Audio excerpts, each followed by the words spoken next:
शुचि संता, सभी के सभी संत हैं, धर्मशील हैं, ज्ञानी हैं, गुणवान हैं। और इतना ही नहीं, सबसे अच्छी पहचान बताई कि सबने अपने माथे पर तिलक धारण किया है। किसी ने वैष्णव तिलक धारण किया है, किसी ने शैव तिलक धारण किया है, और एक हम आप हैं कि तिलक लगाने में भी शर्म आती है। कितनी बड़ी विडंबना है। और बात करते हैं हिंदू राष्ट्र की, अपने संस्कारों को तो पूरा कर नहीं पा रहे हैं, और बात करते हैं एकता की। घर घर में लड़ाई होते चल रही है, और बात करते हैं पूरे भारत की। पहले घर में एकता तो बनाइए, पहले आपस में तो लड़ना बंद करिए, पहले खुद को तो सुधारिए, समाज अपने आप सुधर जाएगा। बुरे कार्य करने में लोगों को बिल्कुल शर्म नहीं आती है, बड़े गर्व से कहते हैं हम ये काम करने जा रहे हैं, पर अच्छे कार्य करने में लोगों को बड़ी शर्म आती है। माथे पर अगर तिलक लगा, लोग क्या कहेंगे, बड़ा भगत बन रहा है। अरे खुश हो जाओ कि तुम्हारा नाम भगवान के नाम के साथ जोड़ रहा है सामने वाला व्यक्ति। कह तो रहे कि तुम भगत हो, ये तो नहीं कह रहा तुम पापी हो। भाई सही बात है, हम भगत हैं, भगवान के भगत हैं, तिलक लगाए हुए हैं, तुलसी माला पहने हुए, रक्षा सूत्र बांधे हुए, तो इसमें प्रॉब्लम क्या है? तुम सुरपड़खा वाले हो तो न लगाओ, कोई दिक्कत नहीं है। अच्छा, किसी ने प्रश्न किया हमसे, दिल्ली में हम थे तो एक व्यक्ति आया, ऐसे ही कुछ बात चल रही थी, उन्होंने कहा कि बार बार तिलक लगाओ, तिलक लगाओ, कंठी माला पहनो, ये दिखाने से क्या मतलब है? अगर हम भगवान के भक्त हैं तो क्या तिलक लगाना जरूरी है? ऐसे भी हम भगवान के भक्त हैं। तो एक बात बताइए, माताओं का विवाह हो जाता है और विवाह के बाद माताएं अपने मांग में सिंदूर लगाती हैं। सिंदूर क्यों लगाती है? सिंदूर का विवाह से क्या लेना देना है? भाई अगर आप अपने पति से प्रेम करती हैं तो दिखाने की क्या जरूरत है? मंगलसूत्र पहनने की क्या जरूरत है? सिंदूर लगाने की क्या जरूरत है?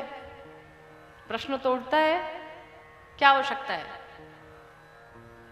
सिंदूर इस बात का प्रतीक है कि जो माताएं विवाहित हैं वो माथे में सिंदूर, गले में मंगलसूत्र पहनती हैं, हाथों में चूड़ियां पहनती हैं, पांवों में पायल पहनती हैं, उसका ये प्रतीक है कि उसका पति जीवित है, उसका पति उसके साथ में है। उसी प्रकार से जो भगत अपने माथे पर तिलक लगाता है, गले में कंठी धारण करता है, हाथों में रक्षा सूत्र पहनता है, उसका ये प्रतीक है कि हम अकेले नहीं हैं, हम अनाथ नहीं हैं, हमारे नाथ हमारे साथ हैं, जगत के पिता हमारे साथ हैं। और जिस प्रकार से पति अपने पत्नी के माथे में सिंदूर देख करके जितना प्रसन्न होता है, उसी प्रकार से हमारे भगवान नारायण भी अपने भक्त के माथे पर अपना तिलक देख करके प्रसन्न हो जाते हैं। मेरा भगत जा रहा है, मेरा प्रेमी जा रहा है, हमसे मेरा भगत प्रेम करता है, उसका ये प्रतीक है। अन्य धर्मों की भी बात देख लीजिए, सब अपने अपने संस्कारों में लगे हुए हैं। वो छोटे से छोटे बच्चों को सिखाते हैं यहाँ जाना चाहिए, ऐसा करना चाहिए, ये पढ़ना चाहिए, वो पढ़ना चाहिए, 3 टाइम पढ़ना चाहिए, 4 टाइम पढ़ना चाहिए। लेकिन एक हिंदू ऐसे है महाराज, वो कहते हैं बाबू मंदिर नहीं जाना, मंदिर जाओ कहीं संत न बन जाओ।